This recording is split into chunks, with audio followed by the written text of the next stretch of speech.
نحمده ونصلي على رسوله الكريم اما بعد فاعوذ بالله من الشيطان الرجيم بسم الله الرحمن الرحيم رب اشرح لي صدري ويسر لي امري واحلل عقدة من لساني يفقهوا قولي۔ تو اس وقت انسان کیا چاہے گا کہ میں واپس جانا چاہتا ہوں، اور واپس کس لیے؟ اس لیے نہیں کہ میں ذرا رشتہ داروں سے ملنا چاہتا ہوں، وہ میرے بچے چھوٹے رہ گئے ہیں پیچھے، وہ میری ماں کی خدمت کرنے والا کوئی نہیں، وہ میرا کاروبار کون دیکھے گا، وہ میری جاب کا کیا ہوگا، وہ جہاں میں باس تھا دفتر میرے بغیر چلتا نہیں تھا، اس دفتر کا کیا بنے گا، میرے بغیر تو محفلیں نہیں سجتی تھی، ان محفلوں کا کیا ہوگا، کوئی نہیں یہ سوچے گا۔ جن چیزوں کا ہم آج سوچتے ہیں نا کہ میں انڈسپینسیبل ہوں، میرے بغیر دنیا کا نظام نہیں چل سکتا، اگر میں نہ ہوئی تو پتہ نہیں کیا ہو جائے گا، یہاں قیامت آ جائے گی، کوئی قیامت نہیں آئے گی، سب کچھ اسی طرح چلتا رہے گا۔ یہ گھر بھی چلیں گے، یہ ادارے بھی چلیں گے، یہ محفلیں بھی سجیں گی، اور یہ بچے بھی جئیں گے، اور یہ والدین بھی رہیں گے، سب چلے گا۔ یہ دھوکہ ہے ہمارا کہ ہمارے بغیر کچھ ہو نہیں سکتا، ہم بڑے اہم ہیں۔ نہیں، وہ اہم ہے نمبر 1 جو سب کو چلا رہا ہے، جو ہمارے بعد بھی زندہ ہے، حی لا یموت ہے۔ تو انسان کیا چاہے گا؟ میں واپس جا کے وہ چھوڑے ہوئے کام کر کے آؤں؟ نہیں، وہ کہے گا لعلی اعمل صالحا، اب میں صرف ایک مقصد کے لیے واپس جانا چاہتا ہوں، صرف ایک مقصد، اور وہ میں نیک کام کروں بس۔ یہ مرنے والا سوچے گا، ہم آج کیوں نہیں سوچ لیتے؟ کیا ہم پہ موت نہیں آنی؟ اس وقت سوچنا تو فائدہ نہ دے گا، آج کیوں نہیں سوچ لیتے؟ آج سے کیوں نہیں آغاز کرتے؟ آج سے کیوں نہیں نیکیوں کا دروازہ کھولتے؟ کیوں نہیں اس پر جم جاتے؟ حضرت قتادہ کہتے ہیں کہ کافر کی یا نہ ماننے والے کی اس آرزو میں بہت بڑا سبق ہے ہمارے لیے۔ وہ دنیا میں خاندان قبیلے کے پاس جانے کی آرزو نہیں کرے گا، بلکہ نیک کام کرنے کی آرزو کرے گا۔ کاش مجھے نیکی کا موقع مل جائے۔ کبھی آپ نے سوچا کہ بستر مرگ پر، ڈیتھ بیڈ پر پڑا ہوا شخص جو مر چکا ہو، اگر اس سے پوچھا جائے اور وہ جواب دے سکے اس وقت تمہاری سب سے بڑی خواہش کیا ہے، اگر تمہیں زندگی ملے تو تم کیا کرو گے؟ حالانکہ وہ اس کو ملنے والی نہیں، لیکن اگر اسے کہا جائے کہ تمہیں زندگی ملے، 1 گھنٹہ مل جائے یا 1 دن مل جائے، کیا کرو گے؟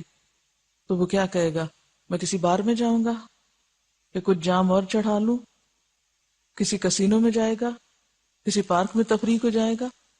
وہ کہاں جائے گا؟ وہ تو چاہے گا کہ تم سب ہٹ جاؤ، میں اپنی آخرت کے لیے کچھ کر لوں۔ لیکن اس کے پاس اب وہ چانس نہیں رہا۔ اس بستر پہ خود کو ڈال کے دیکھیے، ایک دن مجھ پہ بھی یہی آنا ہے جب میرے ہاتھ سے سب کچھ نکل چکا ہوگا، جس دن معاملہ میرے اختیار میں نہیں رہے گا، میرا اختیار چھن چکا ہوگا۔ اس وقت میں کیا چاہوں گی اور کر نہ سکوں گی، وہ آج کر سکتی ہوں۔ آج موقع ہے، آج طاقت بھی ہے، ہمت بھی ہے، ہوش بھی ہے، صحت بھی ہے، فراغت بھی ہے، آج کر سکتی ہوں۔ آج کیوں نہیں کر لیتی؟ وہ جو کل رونا ہے وہ آج کیوں نہیں رو لیتی؟ وہ جو کل سوچنا وہ آج کیوں نہیں سوچ لیتی؟ مجھے آج سوچنا ہے، آج سے ایک نیا عزم لے کر زندگی کا نیا باب شروع کرنا ہے۔ مجھے اپنے آپ کو پہلے سے بہتر بنانا ہے، مجھے نیکیوں کے رستے پہ چلنا ہے، مجھے نیکیوں کے مواقع کو نہیں گنوانا، مجھے اپنے وقت کا بھرپور اور درست استعمال کرنا ہے۔ یہ زندگی مجھے صرف ایک بار ملی ہے، میں کسی بھی قیمت پر اسے نہیں گنوا سکتی، کسی کی خاطر اسے نہیں ضائع کر سکتی۔ اور ہاں، اس وقت ایسے لوگ بھی ہوں گے کہ جنہیں اگر یہ پوچھا جائے کہ دنیا میں واپس جانا چاہتے ہو، وہ کہیں گے کیوں جائیں، کس لیے جائیں، نہیں جانا چاہتے۔ اور یہ کون لوگ ہوں گے؟ جو نیک اعمال ساتھ لے کے گئے ہوں گے، جن کے پاس زیادہ راہ ہوگا۔ آپ صلی اللہ علیہ وسلم نے فرمایا، موت کے وقت مومن جب رحمت کے فرشتے اور رحمت کے سامان دیکھنے لگتا ہے، یعنی اب ایک مومن کے لیے، نیک کام کرنے والے کے لیے جب موت کا دروازہ کھلتا ہے، دوسری دنیا کا دروازہ کھلتا ہے موت کے ذریعے، تو اسے کیا نظر آتا ہے؟ اپنے اعمال کی خوبصورت تصویر نظر آتی ہے، رحمت کے سامان نظر آتے ہیں، کیونکہ وہ یہی سمیٹتا رہا اس دنیا میں۔ لمحے لمحے یہی کوشش کرتا رہا کہ کچھ کما لوں، کچھ لے لوں. تو وہ جو دروازہ کھلتا ہے تو وہ ہر چیز ایک خوبصورت انداز میں اس کو نظر آتی ہے، سجا ہوا. تو فرشتے اس سے پوچھتے ہیں کیا خیال ہے، کیا پھر تمہیں دنیا میں واپس بھیجا جائے؟ تو وہ کہتا ہے میں ان غموں اور تکلیفوں کے عالم میں جا کے کیا کروں گا، مجھے کوئی شوق نہیں واپس جانے کا. مجھے اللہ کے پاس لے جاؤ، میں اپنے رب کو دیکھنا چاہتا ہوں. میں اس کے دیدار کے شوق میں جیتا تھا، میں اس کے لیے تڑپتا تھا، میں تو اس کی یاد میں جیتا تھا. مجھے دنیا سے محبت نہیں تھی، مجھے واپس نہیں جانا. خواہ اس کے بچے چھوٹے ہوں اور خواہ اس کے کاروبار پیچھے رہتے ہوں اور خواہ اس کے دفتر خالی ہو گئے ہوں، وہ نہیں جانا چاہے گا. وہ کہے گا مجھے نہیں جانا اس گھٹن والی دنیا میں جہاں لمحہ لمحہ امتحان تھا. میری روح تو آج آزاد ہو گئی، میں تو غموں سے نجات پا گیا، مجھے واپس نہیں جانا، مجھے اللہ کے پاس لے جاؤ. لیکن اس کے برعکس جب کسی ایسے شخص سے پوچھا جاتا ہے جس کے پاس کوئی نیک عمل نہ ہو، جس نے آخرت کی تیاری ہی نہ کی ہو، تو وہ کہتا ہے رب ارجعونی، واپس لے جاؤ، اب میں ذرا کچھ کر کے آؤں.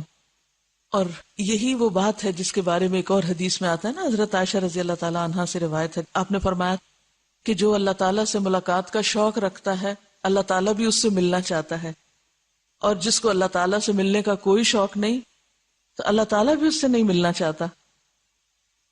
تو حضرت عائشہ کہنے کہ یا رسول اللہ صلی اللہ علیہ وسلم موت تو کسی کو بھی اچھی نہیں لگتی ہے، ہم میں سے مرنا تو کوئی بھی نہیں چاہتا. فرمایا عائشہ نہیں، یہ بات نہیں، بات یہ ہے کہ جب مومن پر موت کا وقت آتا ہے اور رحمت کے فرشتے آ کے اس کو سلام کرتے ہیں اور اس کے لیے آگے رحمتوں کے دروازے کھلتے ہیں، اس کو اپنا انجام نظر آ جاتا ہے تو وہ خوش ہو جاتا ہے اور وہ کہتا ہے چھوڑنا چاہتا ہوں اس دنیا کو اور میں اپنے رب سے ملنا چاہتا ہوں. اس کے دل میں مرنے کے بعد بھی یہ نہیں جو مجھے جنت میں جانا ہے، اسے کیا شوق ہوتا ہے؟ میں اپنے رب سے ملنا چاہتا ہوں. اس کے دل میں ایک تڑپ ہوتی ہے، محبت ہوتی ہے، میں اپنے رب سے ملنا چاہتا ہوں. اللہ تعالیٰ بھی ایسے شخص کی ملاقات کو محبوب رکھتا ہے. اللہ تعالیٰ بھی خوش ہوتا ہے کہ ہاں میں بھی اس سے ملنا چاہتا ہوں. اور اس کے برعکس ایک کافر کو، ایک منافق اور فاسق کو جب دوسری دنیا کا دروازہ کھلتا ہے تو اس وقت اسے نظر آ جاتا ہے کہ آگے کیا بھیانک انجام ہے. وہ جھوٹ، وہ فریب، وہ چوری چکاری، وہ غلط کاری، وہ دھوکے، وہ فراڈ، وہ ساری چیزیں، وہ حرام کاریاں، وہ ساری سامنے کھڑی ہیں انتظار میں، آؤ ہم تمہیں مزہ چکھائیں. اس وقت اس کو سخت ندامت اور پریشانی ہوتی ہے، کہتا ہے مجھے واپس جانا ہے، لیکن پیچھے سے دروازہ بند. وَمِن وَرَائِهِمْ برزخ، دروازہ بند، آہنی گیٹ بند، کوئی واپسی نہیں. ایک جانا نہیں چاہتا، اس سے پھر پوچھا جاتا جانا چاہتے ہو؟ کہتا نہیں، مجھے تو اپنے رب سے ملنا ہے. وہ جی اس لیے رہا تھا، اس کی تو زندگی کا مقصد یہی تھا کہ جس نے مجھے سب کچھ دیا میں اس کو خوش کر لوں. تو اس کو تو بشارت مل گئی، خوشخبری مل گئی، وہ تو آگے بڑھے گا ہی، وہ کیوں جائے گا پیچھے؟ اس کے لیے اس دنیا میں کوئی اٹریکشن نہیں جس کے لیے وہ جیے. اس کے لیے جس چیز میں اٹریکشن تھی وہ تو سامنے ہے، وہ پیچھے پلٹ کے دیکھے گا. اگر آپ کی محبوب ترین چیز آپ کے سامنے ہو، آپ پیچھے دائیں بائیں ادھر ادھر کیوں دیکھیں گے؟ کہیں بھی نہیں دیکھیں گے، کیونکہ محبوب چیز سامنے ہے، آپ کی نظریں اسی پہ لگی ہوئی ہیں. اور جس کے سامنے بھیانک منظر ہو تو اپنی آنکھیں بند کر لے گا اور وہی واپس جانا چاہے گا، اور جب لوٹے گا تو دیکھے گا دروازہ بند. لعلی اعمل صالحا فیما ترکت، کلا ہرگز نہیں، امپاسبل، انہا کلمۃ ہوا قائلہا، یہ تو صرف ایک بات ہے، یہ تو صرف کہنے کی ایک بات ہے جو وہ کہہ رہا ہے، اس سے آگے کچھ بھی نہیں، اس کی کوئی حقیقت نہیں. وَمِن وَرَائِهِمْ بَرْزَخٌ إِلَى يَوْمِ يُبْعَثُونَ، اور ان سب کے پیچھے ایک برزخ ہے اس دن تک جب وہ دوبارہ اٹھائے جائیں گے. حدیث میں آتا ہے، صحیح بخاری کی روایت ہے کہ فرشتے اس سے سوال کرتے ہیں، یعنی مومن سے، نیک شخص سے، کہ رسول اللہ صلی اللہ علیہ وسلم کے بارے میں تم کیا کہتے ہو، یعنی دیگر سوالوں کے علاوہ. مومن جواب دیتا ہے کہ میں گواہی دیتا ہوں کہ وہ اللہ کے بندے اور اس کے رسول ہیں. وہ دونوں کہتے ہیں، دو فرشتے امتحان لینے آتے ہیں، جواب دینے والا ایک ہے، سوال کرنے والے دو ہیں. اور نام بھی آپ دیکھیے ذرا، منکر اور نکیر.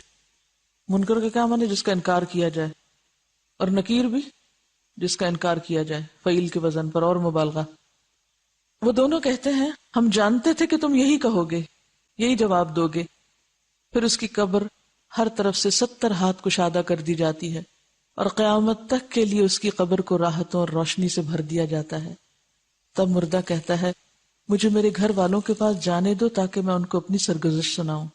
میں جا کے انہیں کہانی سنانا چاہتا ہوں، بالکل اسی طرح جس طرح سورۃ یاسین میں شہید کیا جانے والا شخص کیا کہتا ہے، یا لیت قومی یعلمون بما غفر لی ربی وجعلنی من المکرمین۔ کاش میری قوم کو پتہ چل جائے۔ شہید بھی کیا چاہتا ہے کہ ہم اتنے خوش ہیں کہ ہمارے گھر والوں کو ہمارے بارے میں بتا دیا جائے، یعنی وہ اس لیے نہیں آنا چاہتے کہ دنیا میں رہیں، ہاں یہ ضرور چاہتے ہیں کہ ذرا جا کے بتا دیں یا کوئی بتا دے پیچھے والوں کو کہ ہم بہت اچھے حال میں ہیں۔ وہ دونوں کہیں گے جس طرح ایک دلہن سوتی ہے جسے اس کا خاوند ہی جگا سکتا ہے، اس طرح تم قیامت تک آرام کرو۔ اور مرنے والا اگر منافق ہوتا ہے تو ہر سوال پہ شور مچاتا ہے اور کہتا ہے لوگ جو کچھ کہتے تھے میں وہی کہتا تھا، وہی کرتا تھا، مجھے نہیں معلوم۔ من کان فی ہذہ اعمی وہو فی الآخرۃ اعمی۔ اندھا بن کے جیا، میرا دین کیا تھا؟ بس جو لوگوں کا دین تھا، جو لوگ کرتے تھے میں بھی وہی کرتا تھا، مجھے نہیں معلوم۔ فرشتے کہیں گے ہمیں علم تھا کہ تو یہی کہے گا۔ پھر زمین سے کہا جائے گا کہ مل جا، زمین باہم مل جائے گی، پھر اس کے سبب اس کی دائیں پسلیاں بائیں پسلیوں میں پیوست ہو جائیں گی اور تا قیامت اسے یوں ہی عذاب ہوتا رہے گا۔ تو بہرحال جب ایک خراب شخص یہ کہے گا مجھے واپس جانا ہے تو کہا جائے گا یہ صرف بات ہے جو کہہ رہا ہے، یہ جھوٹ ہے جو بول رہا ہے، کوئی اس نے جا کے اچھے کام نہیں کرنے۔ کیوں؟ اس لیے کہ جسے کرنا ہوتا ہے وہ ایک دفعہ میں بھی کر لیتا ہے۔ اس بات کی وضاحت ایک اور واقعے سے ہوتی ہے۔ حضرت عمر کے دور خلافت میں ایک چور چوری کرتے ہوئے پکڑا گیا۔ حضرت عمر نے اس کا ہاتھ کاٹنے کا حکم دیا۔ چور نے گڑ گڑانا شروع کر دیا کہ میں نے پہلی دفعہ چوری کی ہے، اس دفعہ چھوڑ دیں، آئندہ نہیں کروں گا۔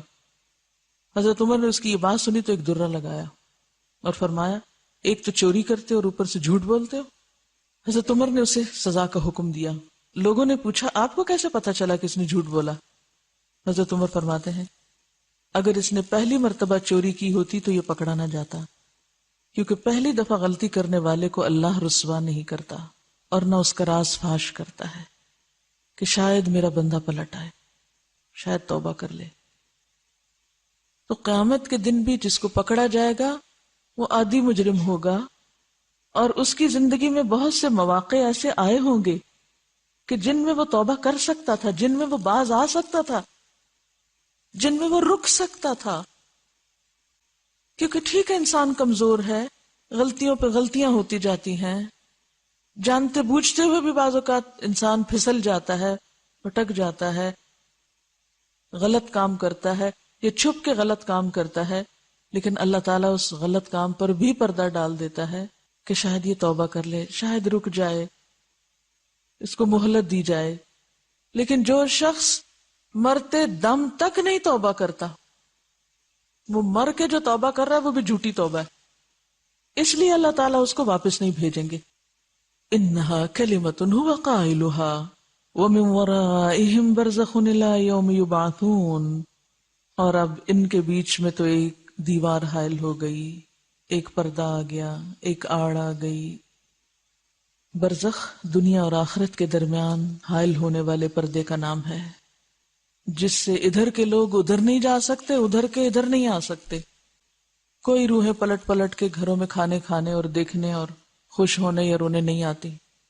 مکمل رکاوٹ، پردہ۔ اب کیا ہے؟ اب تو آگے کی منزلیں ہیں، اور اگلی منزل اب کیا ہے؟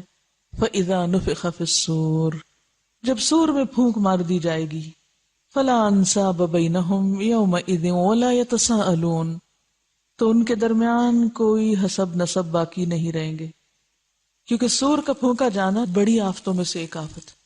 ہم شاید جانتے ہی نہیں کہ قرآن کیا بتاتا ہے اس دن کے بارے میں کہ ثقلت فی السماوات والارض والساعة ادہا وامر، کہ قیامت کا دن کوئی آسان دن نہیں، زمین و آسمان پہ اس سے بھاری دن کوئی نہیں گزرا جب سے وہ بنے۔ ابھی آپ دیکھیں نا جو سونامی کا ڈیزاسٹر آیا تو جن علاقوں میں آیا ہے بس وہ وہیں تک ہی رہا نا.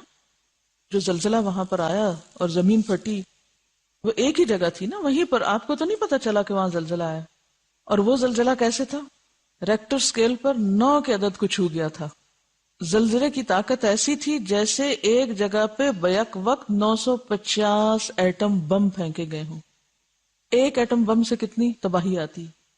اور وہ جو ایک جگہ پھٹی اور زمین اندر سے اس کی پلیٹیں ہل گئیں, اوپر نیچے ہو گئیں, وہ اتنا شدید زلزلہ تھا اور اتنے شدید دھماکہ تھا کہ جیسے ایک نہیں, 2 نہیں, 100 نہیں, 200 نہیں, 950 عام بم نہیں, ایٹم بم مارے گئے ہوں.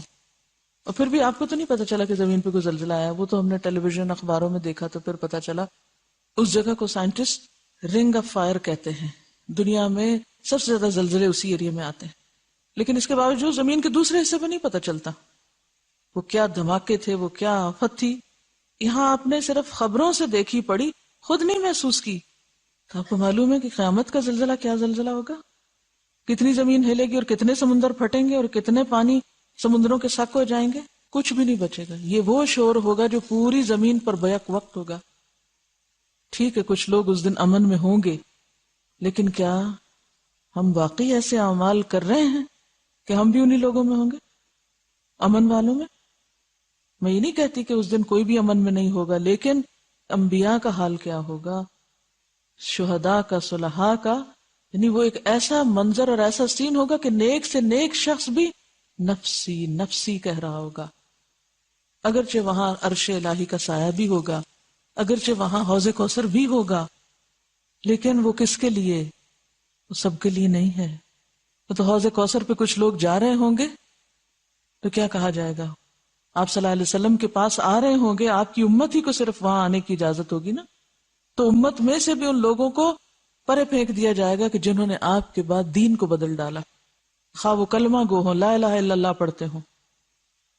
تو ہم کہاں سے جانتے ہیں کہ ہم کن لوگوں میں ہوں گے؟ اور عرش الہی تلے جو 7 لوگ ہیں ان میں سے کون سی کوالٹی ہمارے اندر ہے, یا پیدا کرنے کی کوشش کر رہے ہیں, یا اس کے لیے ہمیں کوئی توجہ ہے. تو وہ دن معمولی دن نہیں. اور اگر ہم یہ کہہ کے اگنور کر دیں کہ یہ صرف یک طرفہ تصویر ہے, دوسری باتیں نہیں بتائی گئی, تو بھی ہمیں اپنے آپ کو وہاں پلیس کر کے دیکھنا ہے کہ ہمارے اندر کیا خوبی ہے اور ہم کہاں ہوں گے اگر پیغمبروں کے اوپر یہ کیفیت ہوگی. آپ نے وہ حدیث بھی پڑھی ہوگی کہ جب عیسیٰ علیہ السلام سے سوال کیا جائے گا تو ان کے بال بال سے خون رسنے لگے گا, ایسا خوف ہوگا.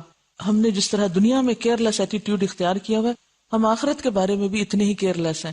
کیا فرق پڑتا ہے, دیکھا جائے گا جب آئے گا.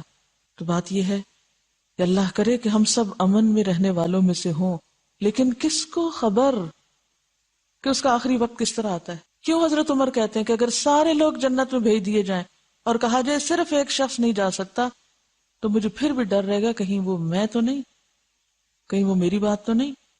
تو قیامت کے دن فَإِذَا نُفِخَ فِي الصُّورِ فَلَا أَنْسَابَ بَيْنَهُمْ, جب سور پھونکا جائے گا, اور سور کا پھونکنا پوری زمین کو اپنی لپیٹ میں لے لینا ہے, تو ساری رشتہ داریاں ختم. اہل عرب کا جو معاشرہ تھا اس میں رشتہ داری کی بڑی اہمیت تھی. لوگ کسی بھی آفت اور کسی بھی مصیبت کے وقت کہاں رجوع کرتے تھے؟ اپنے رشتہ داروں کی طرف. یعنی اسٹرانگ قبائلی سسٹم تھا نا. آپ اندازہ کر سکتے ہیں کہ وہ ایک دوسرے پر کتنے ڈیپینڈنٹ ہوتے ہیں اور کتنا ان کا آپس کا تعلق اسٹرانگ ہوتا ہے. تو قیامت کے دن وہ سارے رشتہ دار اور دوست جن پہ وہ دنیا میں بھروسہ کرتا تھا وہ سب چھوڑ بھاگیں گے اس کو. فلا انصاب بینہم, اور پھر ولا یتساءلون. اور تساؤل کا معنی کیا ہوتا ہے؟ ایک دوسرے سے مدد مانگنا, ایک دوسرے سے حق مانگنا. کوئی کسی سے مدد مانگ ہی نہ سکے گا. وَإِن تَدْعُ مُثْقَلَةٌ إِلَىٰ حِمْلِهَا لَا يُحْمَلْ مِنْهُ شَيْءٌ وَلَوْ كَانَ ذَا قُرْبَىٰ.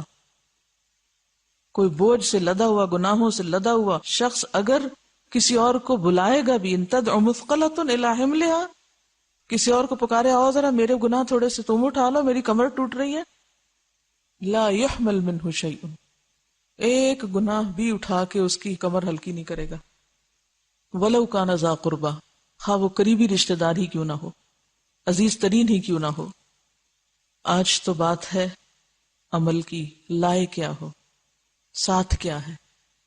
فمن ثقلت موازینہ فَأُولَئِكَ هُمُ الْمُفْلِحُونَ، تو جن کے اوزان بھاری ہو گئے، جن کے اعمال نامے وزنی ہو گئے، یہی لوگ کامیاب ہونے والے ہیں۔ یعنی آج ضرورت کس چیز کی ہے؟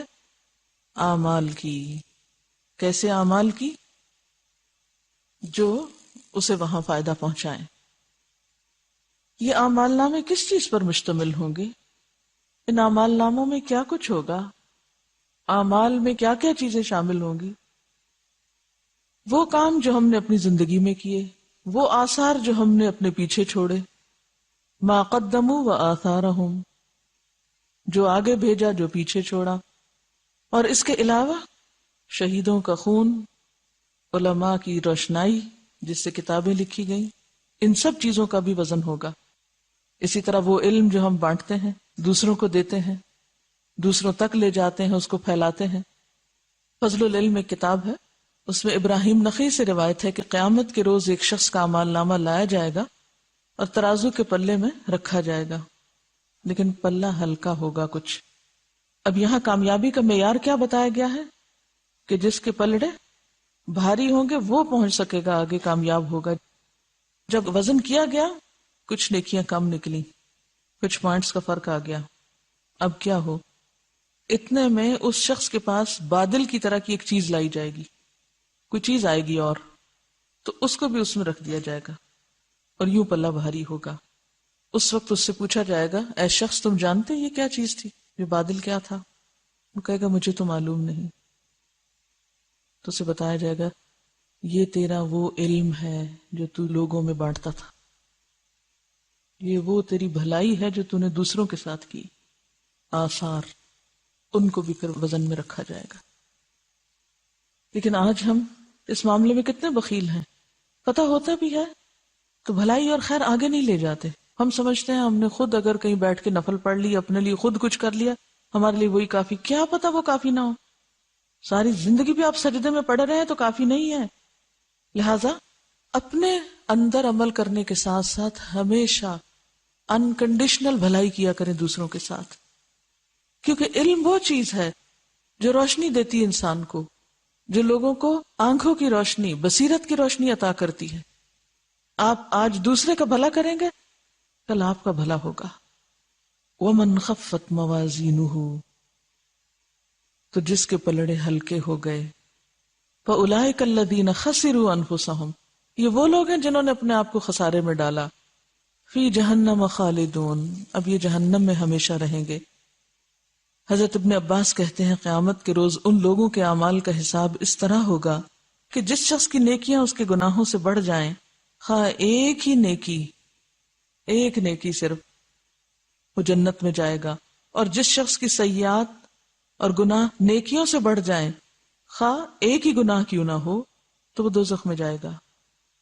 آپ صلی اللہ علیہ وسلم اپنی دعا میں یہ نہیں کہتے کہ والمیزان حق، میزان حق ہے؟ کیا مطلب ہے میزان حق ہے؟ وہ ڈنڈی مارنے والا ترازو ہے؟ نہیں۔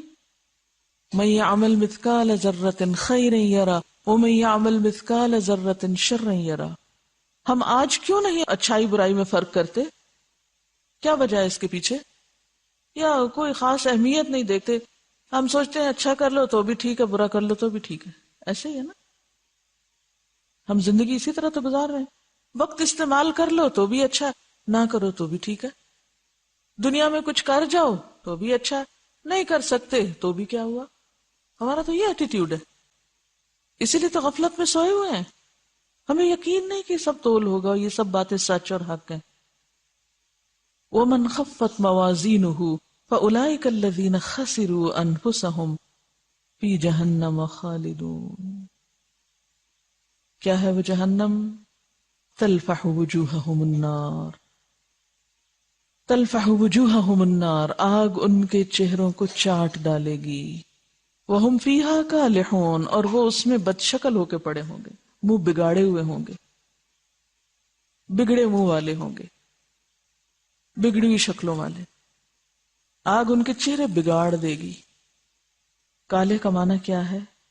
ہونٹوں کا سکڑ جانا، دانتوں کا نکل آنا، چہرے کا بگڑ جانا، تیوری چڑھانا، یعنی سکڑ کے وہ جیسے تیوریاں چڑھ جاتی ہیں نا منہ پہ، یعنی کھال سکڑ جائے گی، بگڑ جائے گی۔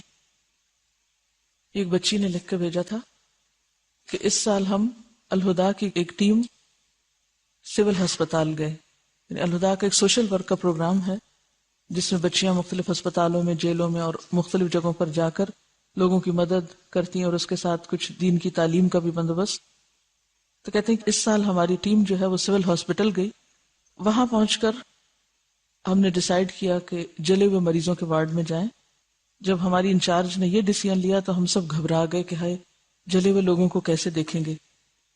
ہم اپنے ساتھ مریضوں کے لیے کچھ کھانے پینے کی چیزیں، کچھ کیسٹس اور دعاؤں کے کارڈز لے کر گئے تاکہ ہم مریضوں کو کچھ دلاسا دیں، یعنی کچھ دعائیں بتائیں اور کچھ سننے کے لیے دیں اور کچھ کھانے پینے کے لیے۔ خیر ہم وہاں جب اندر داخل ہوئے تو جو ہماری آنکھوں نے دیکھا وہ ناقابل بیان ہے۔ ہم نے وہ مریض بھی دیکھے جو سر سے پاؤں تک جلے ہوئے تھے۔ ایک خاتون جن کو میں نے دیکھا ان کا بالکل وہی حال تھا جو ہم نے پڑھا کہ تلفح وجوہہم النار وہم فیہا کالحون۔ میں نے ان کو بہت قریب سے جا کے دیکھا، ان کو جا کر ملی، مجھے دیکھتے ہی اپنے اوپر انہوں نے کپڑا ڈال لیا، یعنی شکل نہیں دکھانا چاہ رہی تھی، مگر میں نے ان کی اجازت سے ان کے چہرے سے کپڑا ہٹایا تو چہرے کی کوئی کھال نظر نہیں آ رہی تھی، آنکھیں باہر نکلی ہوئی تھی، تکلیف سے برا حال تھا۔ اس وقت میرے منہ سے بے اختیار نکلا اللہم اجرنی من النار۔ اس سے پہلے یہ دعا میں نے کبھی اتنی شدت سے نہیں مانگی تھی، یعنی اتنی ڈوب کے یہ دعا کبھی نہیں مانگی تھی، اللہم اجرنی من النار۔ کہتے وہ منظر نہایت تکلیف دہ تھا۔ پھر انہوں نے ان کی بیٹی کو دعاؤں کا کارڈ دیا تو مریضہ نے کہا کہ جس رب نے جلایا ہے وہ ٹھیک بھی کر دے گا۔ یہ یقین اور بھروسہ دیکھ کر میری آنکھوں میں آنسو آ گئے، اور میں سوچ رہی تھی کہ یہاں تو یہ لوگ ٹھیک ہو جائیں گے، مگر جو لوگ جہنم میں جلے وہ کیسے شفا پائیں گے؟ ان کے لیے کون دعا کرے گا؟ ان کو کون بچائے گا؟ ہم آج کیوں نہیں تڑپتے لوگوں کو آگ سے بچانے کے لیے تاکہ ہماری اپنی بھی نجات ہو جائے، ہم خود بھی بچ جائیں۔ تو یہ مریضہ جن کا انہوں نے ذکر کیا، یہ کہتی ہیں کہ یہ فٹس کی مریضہ تھی، یعنی ان کو فٹس پڑتے تھے، اور ایک دن چولہا جلا رہی تھی کہ دورہ پڑ گیا اور پوری کی پوری آگ ان کے جسم کو لگ گئی اور وہ ہوش میں نہیں تھی، اس لیے پوری کی پوری جل گئی تھی۔ اس کی کیس ہسٹری یہ تھی، کیونکہ جب تک انسان جاگتا ہے یا ہوش میں ہوتا ہے تو وہ آگ سے بچتا ہے، تو جب انسان بے ہوش ہوتا ہے پھر وہ آگ کی پرواہ نہیں کرتا کہ وہ کہاں آ رہی ہے اس تک۔ ہم بھی اگر ہوش میں نہیں آتے، ہم بھی اگر نہیں جاگتے کہ آگے کیا ہے ہمارے اور کیا کیا چیزیں اس آگ کو بھڑکا رہی ہیں، یہ بھی سوچنے کی بات۔ تو ہمارے اپنے ہی بدعمالیاں، جتنے بھی غلط کام ہیں، حقوق العباد میں زیادتیاں، اللہ کے عہد میں کمی، یہی چیزیں تو ہیں جو اس جہنم کو بھڑکا رہی ہیں۔